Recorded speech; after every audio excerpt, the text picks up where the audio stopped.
प्यारे विद्यार्थियों, अगर आप जो है कक्षा 9वीं में प्रयास स्कूल में, जो प्रयास आवासीय विद्यालय चलता है, उसमें अगर आप एडमिशन लेना चाहते हैं तो यह वीडियो बहुत इंपॉर्टेंट रहने वाला है। इस वीडियो में हम जानकारी देंगे कि आप प्रयास जो बालक या कन्या आवासीय विद्यालय है उसमें शैक्षणिक सत्र 2023-24 के लिए कक्षा 9वीं में आप कैसे प्रवेश ले सकते हैं। इसके लिए पूरी जानकारी इस नोटिफिकेशन में दिया गया है, जो कि आदिम जाति तथा अनुसूचित जाति विकास नवा रायपुर द्वारा इसको जारी किया गया है। तो इसको हम थोड़ा समझते हैं ध्यान से कि ये जो जनसंपर्क संचालनालय रायपुर द्वारा ये जो है इस प्रति को भेजा गया है और यहाँ पे पूरी बातें बताई गई है कि जो है आप किस तरह से यहाँ एडमिशन ले सकते हैं। तो आगे चलते हैं, इस वीडियो में आप पूरा का पूरा ये नोटिफिकेशन अच्छे से देख पाएंगे, समझ पाएंगे, है ना। और आपको किसी भी तरह का डाउट होगा तो आप कमेंट बॉक्स में कमेंट कर सकते हैं, हम आपको रिप्लाई देंगे कि आप जो है किस तरह से यहाँ आप जो है अप्लाई कर सकते हैं। ऑनलाइन एप्लीकेशन फॉर्म डालने का यहाँ पे पूरा जानकारी दिया गया है, ठीक है। तो यहाँ पे दिया गया है, देखो ये जो नोटिफिकेशन उसमें बताया गया है कि यहाँ से आते हैं मेन पेज जो हमारा ये है, क्लियर है। देखो तो ये संक्षिप्त विज्ञप्ति जो दिख रहा है आपको, जो राजीव गांधी प्रयास बालक या कन्या आवासीय विद्यालयों की कक्षा 9वीं में ऑनलाइन प्रवेश की सूचना शैक्षणिक सत्र 2023-24 के लिए है।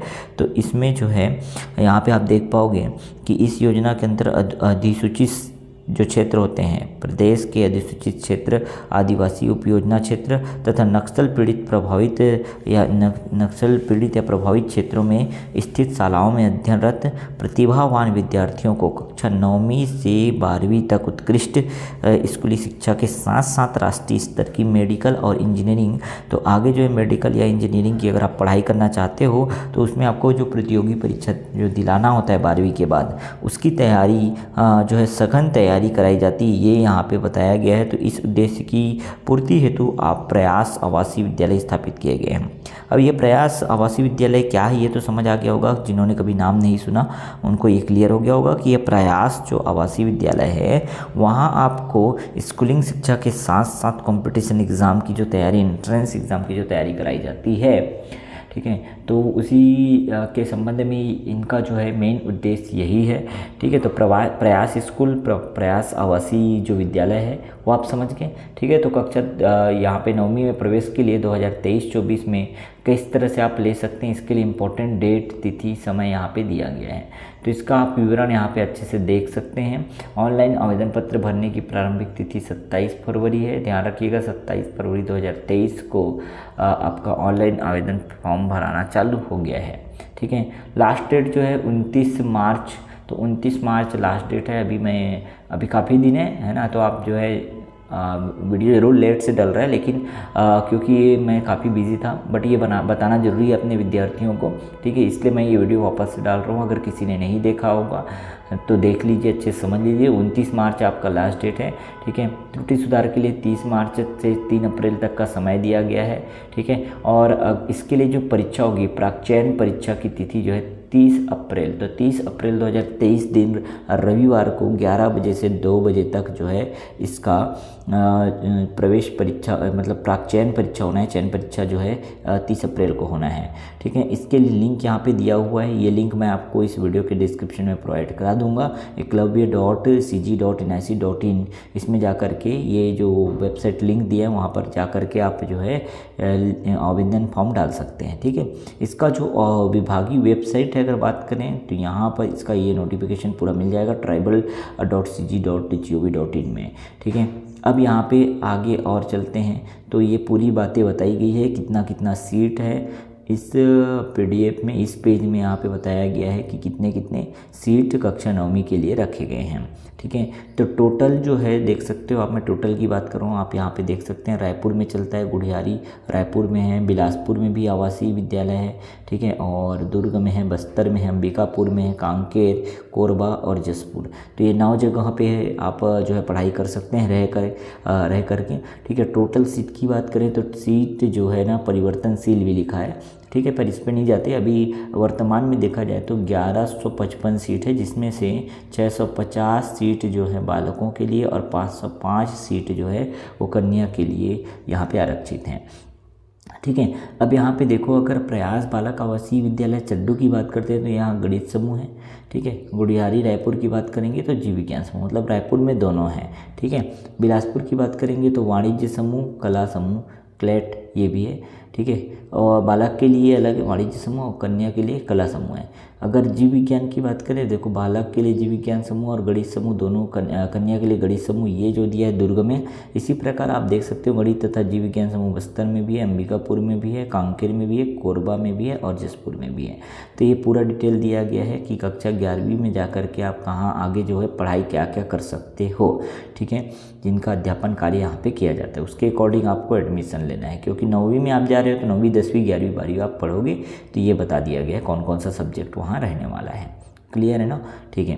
तो यहाँ पे देखो योजना शामिल क्षेत्र कौन कौन से क्षेत्र के बच्चे जो है यहाँ अप्लाई कर सकते हैं। तो राजीव गांधी जो प्रयास योजना नियमावली 2020 के अंतर्गत प्रवेश परीक्षा में निम्नांकित क्षेत्र के विद्यार्थी इस परीक्षा हेतु आवेदन कर सकते हैं। तो ये बहुत इंपॉर्टेंट रहने वाला है, क्योंकि यहाँ पे क्षेत्र बताया है, पर्टिकुलर क्षेत्र के बारे में बताया है।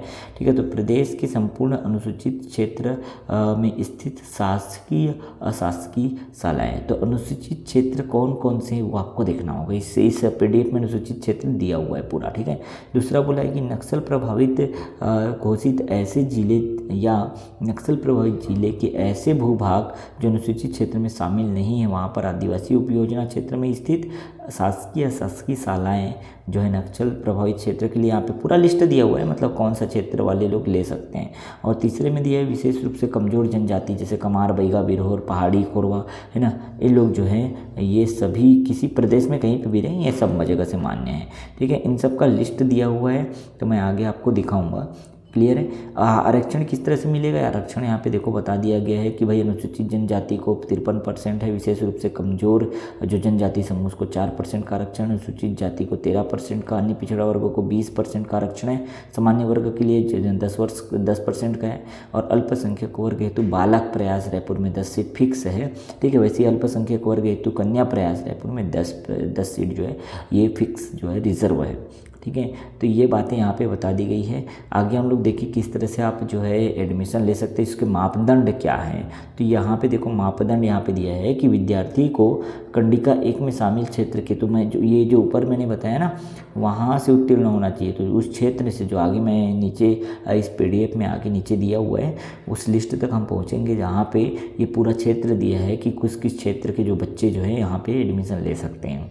ठीक है। उसी को बताया है। दूसरे में बोला है वर्ष 2022-23 में कक्षा 8वीं उत्तीर्ण परीक्षा में शामिल विद्यार्थी जो 8वीं में पास हुए 2022-23 में वही लोग शामिल हो सकेंगे, ये बोल दिया है। तीसरा दिया है देखो नक्सल हिंसा से सीधे प्रभावित परिवार के बच्चों के चयन के मापदंड शिथिल है, अर्थात नक्सल हिंसा से प्रभावित परिवार के विद्यार्थी यदि इस प्रवेश परीक्षा हेतु आवेदन करता है तो उसे सर्व प्राथमिकता देते हुए सीधे चयन किया जाएगा। ये बातें बताइए। नक्सल हिंसा से प्रभावित परिवार के बच्चे जो हैं सीधे यहाँ पे एडमिशन ले सकते हैं, ये बातें बताई गई है। विद्यार्थियों के लिए चयन प्रक्रिया किस तरह से होगा ये यहाँ पे बता दिया गया है। मेरिट सूची जो है जारी की जाएगी और भी कुछ शर्तें हैं। ठीक है। तो नक्सल हिंसा से प्रभावित बच्चों के लिए तो संस्था में सीधे प्रवेश की पात्रता होगी। ठीक है। प्रयास आवासीय विद्यालयों में प्रवेश शिक्षा हेतु यथा समय विज्ञप्ति या प्रकाशित ये जो जिला स्तर पर प्रकाशित कराई जाएगी, ये भी बताया है। ठीक है। इस बार प्राक चयन परीक्षा जो होगी, ठीक है, वो कक्षा 8वीं उत्तीर्ण जो विद्यार्थी भाग लेंगे, ठीक है, उनके आधार पर एक मेरिट निकलेगा, वर्गवार मेरिट निकलेगा, उसके आधार पर ही क्या किया जाएगा। ठीक है। यहाँ पे एक इनका एडमिशन दिया जाएगा। और अगर किसी दो विद्यार्थी के जो है मार्क्स समान आते हैं, अंक समान आते हैं प्राक चयन परीक्षा में, तो जो आयु में जो विद्यार्थी बड़ा होगा उसे प्राथमिकता दी जाएगी। ये बातें यहाँ पे क्लियर की गई है। ठीक है। प्रयास आवासीय विद्यालय का आवंटन चयनित विद्यार्थियों द्वारा अर्जित मेरिट तथा उनके द्वारा दिए गए विकल्प की प्राथमिकता क्रम की से सीट उपलब्धता अनुसार किया जाएगा। इस हेतु विद्यार्थी या उसके पालक से प्रयास आवासीय विद्यालय में प्रवेश हेतु प्राथमिकता का विवरण लिखित में लिया जाएगा। तो आप जो है अपना प्रेफरेंस डाले रहेंगे, जो आप प्रयास विद्यालय को जो हमने लिस्ट दिखाया जो जो स्कूल है ना, उसमें से किसी एक को आप जो है फर्स्ट प्रेफरेंस, सेकंड प्रेफरेंस, ये सब आपको देखना है ना। इसी प्रकार से आगे चलते जाएगा। ठीक है, शिक्षा का माध्यम किस तरह से रहेगा, तो यहाँ बता दिया कि हिंदी तथा अंग्रेजी दोनों माध्यम में शिक्षा जो है दी जाएगी। ठीक है, प्रयास विद्यालय में छत्तीसगढ़ माध्यमिक शिक्षा मंडल द्वारा संचालित पाठ्यक्रम लागू है, इसलिए ध्यान रखिएगा जो CGBSE कोर्स चलता है ना वही चलने वाला है। तो यहाँ ये नहीं सोचना है कि ये CBSE कोर्स चलने वाला नहीं, CGBSE का जो कोर्स चलता है CG बोर्ड का, वही CG बोर्ड का कोर्स यहाँ पे भी चलने वाला है। ठीक है, और यहाँ पे दिया गया है पाठ्यक्रम लागू है तथा अध्यापन एवं कोचिंग का कार्य जो है रुचि के व्यक्ति के तहत आउटसोर्स से चयनित कोचिंग संस्था द्वारा कराया जाता है। तो ये कोचिंग संस्था जो आउटसोर्स द्वारा, तो आउटसोर्सिंग के तहत जो बाहर के टीचर रहते हैं ना, जो अपना कोचिंग चलाते हैं, उनके द्वारा यहाँ शिक्षा दी जाएगी। तो काफ़ी अच्छा रहता है यहाँ पे, है ना, और इसमें कोई दिक्कत नहीं होगा। अगर आप एडमिशन लेते हैं, पढ़ाई काफ़ी अच्छी रहती है। ठीक है, और आपको ये सब सुविधाएं गवर्नमेंट दे रहा है तो फिर आपको लेना ही चाहिए। मैं कहता हूँ आप जो है, जो आगे नीचे क्षेत्र दिया गया है ना, उस क्षेत्र से अगर बिलोंग करते हैं तो आप जरूर से जरूर इसमें फॉर्म डालें। ठीक है, यदि कोई पेरेंट्स या कोई टीचर देख रहे हैं इस वीडियो को तो जरूर शेयर करें। ठीक है, आगे और हम लोग आते हैं। देखो, परीक्षा केंद्र कोड एवं रोल नंबर आवंटन जो है यहाँ पे दिया जाएगा। 6 अंकों का रोल नंबर प्रदान किया जाएगा। प्रथम 2 अंक जिले के कोड को प्रदर्शित करेंगे, शेष 4 अंक जो है विद्यार्थी का रोल नंबर होगा, ये यहाँ पे कहा जा रहा है। ठीक है, अब यहाँ पे देखो, जिला हेतु निम्नलिखित कोड जो है आवंटित किया जाएगा। तो जिले का कोड दे दिया गया, मतलब इस जिले के बच्चे जो है वहाँ पे अप्लाई कर सकते हैं, पूरा यहाँ पे बताया गया है। ठीक है, कोडिया, सूरजपुर, सरगुजा, ये आप देख लीजिए या स्क्रीनशॉट ले लीजिए। मुंगेली, रायगढ़, बिलासपुर, गौरेला, पिंडरा, मरवाही, कबीरधाम, यहाँ के बच्चे जो है। ठीक है, प्रश्न पत्र का पैटर्न कैसा रहेगा, ये इसका सिलेबस है, ध्यान से अच्छे से समझ लीजिए। कक्षा 8वीं के इस तरह के प्रश्न होंगे। ठीक है, कक्षा 8वीं जो आपने पढ़ा वही। ठीक है, और अंकों का विवरण ये इस तरह से रहेगा कि गणित विज्ञान के 20, गणित के 20, सामाजिक विज्ञान का 20, मानसिक योग्यता परीक्षा का 10, हिंदी का 10, अंग्रेजी का 10 और छत्तीसगढ़ का सामान्य ज्ञान ये भी 10 नंबर का पूछा जाएगा। टोटल 100 नंबर का। यदि आपको लगता है कि हमें इसकी पढ़ाई चाहिए या इसका एक शॉर्ट रिवीजन चाहिए, ठीक है, इन सब सब्जेक्ट का, तो कमेंट बॉक्स में ज़रूर कमेंट करना। और ज़्यादा से ज़्यादा विद्यार्थी, जितने ज़्यादा विद्यार्थी जो हैं कमेंट करेंगे उतना ही जल्दी हम आपको वीडियो बिल्कुल फ्री ऑफ कॉस्ट हम आपको प्रोवाइड करेंगे। ये सारे प्रश्न जो है बहुविकल्पी होंगे। सही उत्तर को विद्यार्थी द्वारा OMR शीट के निर्धारित स्थान पर जो है स्वयं निर्देशित निशान लगाना होगा। OMR शीट दिया जाएगा। OMR शीट जो है आपको भरना है, किसी भी प्रकार का उसमें काट छाट नहीं करना है। क्लियर हुआ? ठीक है, इसी तरह से आगे और आते हैं। ये आपको तरीका दे दिया, आवेदन कैसे भरना है ये आपको दिया गया है। आप आवेदन जो है अच्छे कहीं जो है CSC सेंटर में या कंप्यूटर सेंटर में जा कर के, है ना, सावधानीपूर्वक आप अपना आवेदन जरूर डलवाएं। ठीक है, और यहाँ पे दस्तावेज दिया गया है, कौन कौन सा दस्तावेज आपको लगना है। तो छत्तीसगढ़ राज्य के निवासी होने का जो है निवासी प्रमाण पत्र लगना है। ठीक है, उसके बाद स्थायी जाति प्रमाण पत्र लगना है ना। उसके 8वीं जो उत्तीर्ण हुए हैं उनका प्रमाण पत्र लगना है। ठीक है, नक्सल हिंसा से प्रभावित हैं तो इसका संबंध जिले के पुलिस अधीक्षक द्वारा जारी प्रमाण पत्र, जिला जो है पुलिस अधीक्षक द्वारा एक प्रमाण पत्र जारी किया जाएगा, वो लगेगा। ठीक है, ये सबके लिए नहीं है, ये ऑप्शनल है, जिनका जो नक्सल पीड़ित परिवार से आते हैं उनके लिए। ठीक है, अब प्रवेश नीति के खंडिका 2 1, 2, 3 अनुसार विद्यालय में अध्ययनरत होने का प्रमाण पत्र भी चाहिए कि आप उस विद्यालय में पढ़ते हैं। ठीक है, शाला स्थानांतरण प्रमाण पत्र या शाला छोड़ने का मतलब TC भी चाहिए। विद्यार्थी की मेडिकल बोर्ड द्वारा जारी चिकित्सा प्रमाण पत्र, तो इसी की चिकित्सा जांच प्रमाण पत्र भी चाहिए। सिकल सेल जांच का प्रमाण पत्र भी चाहिए। यहाँ पे सिकल सेल या सिकलिंग का भी प्रमाण पत्र चाहिए होता है। क्लियर है? तो उम्मीद करता हूँ ये सब चीज़ें आपको अच्छे से समझ आ गई होगी। विद्यालय के चयन हेतु प्राथमिकता क्रम का निर्धारण एवं शाला में प्रवेश काउंसलिंग के समय में भरकर लाया जाना है, ये सब आपको लाना है, क्या क्या भरना है। ठीक है, तो ये सब चीज़ें यहाँ पे बता दी गई है ना। और आगे चले तो 11वीं में किस विषय में आप प्रवेश लेना चाहते हैं ये भी आपको यहाँ पे बताना पड़ेगा। ये सब बता दिया गया है कि कहाँ कौन कौन सा है, जिसका हम आगे भी डिस्कस कर चुके हैं। तो अपने जो विवेक से भरिए कि आपको आगे 11वीं क्लास में कौन सा सब्जेक्ट लेना है, उसके अकॉर्डिंग आपको यहाँ पे चॉइस करना है कि कौन कौन से यहाँ पे विद्यालय है, उसके अनुसार हम कौन सा जो है प्रेफरेंस डालेंगे। ठीक है, यहाँ पे तिथि तो मैं पहले भी डिस्कस कर चुका हूँ कि 29 मार्च जो है इसका लास्ट डेट है। 29 मार्च तक आप सभी जो है फॉर्म अवश्य भरेंगे। ठीक है, ये जो है ये देख सकते हैं आप, ये जो है प्रयास आवासीय विद्यालय में प्रवेश हेतु प्राचार्य का सत्यापन यहाँ पे मिलेगा। ये प्राचार्य द्वारा सत्यापन, यह भी आपको करा के आना है अपने स्कूल से। ठीक है, ये स्कूल से करा करके आना है बहुत अच्छे से। और ये पुलिस अधीक्षक का प्रमाण पत्र दिया है जो नक्सल पीड़ित, इसको भी पुलिस से बना के आना है। सबका फॉर्मेट दिया हुआ है बहुत अच्छे से, है ना।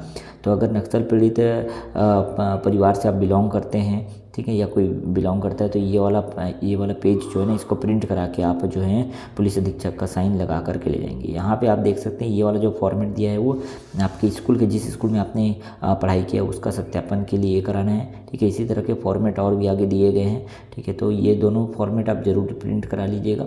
और बाकी तो आपके पास मार्कशीट वगैरह सब रहेंगे, आप जो है जाति निवास बनवाएंगे, ठीक है। तो छत्तीसगढ़ राज्य के लिए संविधान की 5वीं अनुसूची के अंतर्गत घोषित अनुसूचित क्षेत्र कौन कौन सा है, देखो संपूर्ण जिला जो लिखा है ना, तो संपूर्ण जिले यहाँ पे आते हैं।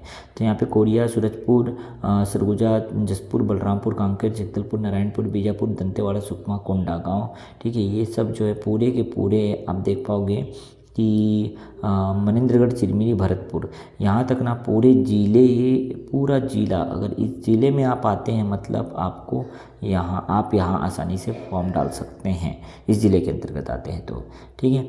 बाकी अगर बालोद, धमतरी और बिलासपुर की बात करें तो जैसे बालोद का कोई पर्टिकुलर क्षेत्र दिया होगा, जैसे बालोद का दिया है डौंडी, है ना, डौंडी में भी दे दिया है अनुसूचित क्षेत्र। वैसे ही देखो धमतरी का भी दिया है, नगरीय विकासखंड के संपूर्ण गांव जो आते हैं वो, ठीक है। इसी प्रकार देख सकते हो बिलासपुर में किसको किसको दिया गया है, तो कोटा, बिल्हा, मस्तूरी, तखतपुर विकासखंड, ये सब जो आते हैं, ठीक है। इसी प्रकार से आप रायगढ़ का भी देख सकते हो, रायगढ़ में जो है तमनार, खरसिया, धर्मजयगढ़, है ना। तो ये पूरा मैं आपको ये PDF दे दूँगा, आप अच्छे से देख लीजिएगा, ठीक है। अब उसके बाद ये देखो सबके लिए अलग अलग से यहाँ पे दिया गया है, जैसे कार्यालय कलेक्टर आदिवासी विकास शाखा बालोद छत्तीसगढ़, ठीक है। तो ये इस तरह से यहाँ पे पूरा गांव का भी नाम दिया है, ठीक है, कौन कौन से गांव यहाँ आते हैं, ठीक। तो कौन कौन से गांव आते हैं उसके हिसाब से आप अप्लाई यहाँ कर सकते हैं, ठीक है। तो ये पूरी बातें हैं, है ना। उम्मीद करता हूँ आपको समझ आ गया होगा। ये PDF मैं शेयर कर दूंगा, इसको डाउनलोड करके आप अच्छे से इसका अध्ययन कर लीजिएगा, ठीक है। कौन कौन से गांव आ रहे हैं, बाकी जो मेन बातें थी जो मुझे बताना था देख लो, जैसे ये गौरेला, बिलासपुर, तखतपुर, तखतपुर में कौन कौन से गांव आते हैं ये दिया हुआ है, ठीक है। तो इस तरह से आप जो है अच्छे से देख लीजिए, इसके अकॉर्डिंग आपको क्योंकि फॉर्म डालना है, ठीक है। तो उम्मीद करता हूँ इससे आपको काफ़ी हेल्प मिलेगा। और अगर किसी भी तरह का डाउट है तो आप ज़रूर मुझसे पूछ सकते हैं, कमेंट बॉक्स में कमेंट कर सकते हैं, या हमारे ग्रुप से जुड़ भी सकते हैं। ग्रुप का लिंक जो है इस वीडियो के डिस्क्रिप्शन में नहीं मिलेगा, तो आप जो है दूसरे वीडियो को भी देख सकते हैं, उसमें होगा, ठीक है। क्योंकि ये मोबाइल में, इस वीडियो को मैं मोबाइल से अपलोड कर रहा हूँ, तो हो सकता है यहाँ पे मैं लिंक ना डालूँ या लिंक ना डाल पाऊँ, है ना। तो आपको देख लेना है, बाकी जो उधर वीडियो डले हैं हुए हैं प्रीवियसली उसको, और ग्रुप में ज्वाइन हो जाइएगा, ठीक है। चलो मिलते हैं। तो इसी तरह के अपडेट अगर आपको लगातार चाहिए, और छत्तीसगढ़ बोर्ड और CBSE बोर्ड के फ्री स्टडी मटेरियल अगर आपको चाहिए, फ्री नोट्स चाहिए, फ्री वीडियो लेक्चर चाहिए, तो हमारे साथ जुड़े रहिएगा। चैनल को सब्सक्राइब करके बेल आइकन जरूर प्रेस कर दीजिएगा। चलो मिलते हैं नेक्स्ट वीडियो में नई इंपॉर्टेंट अपडेट के साथ। ओके।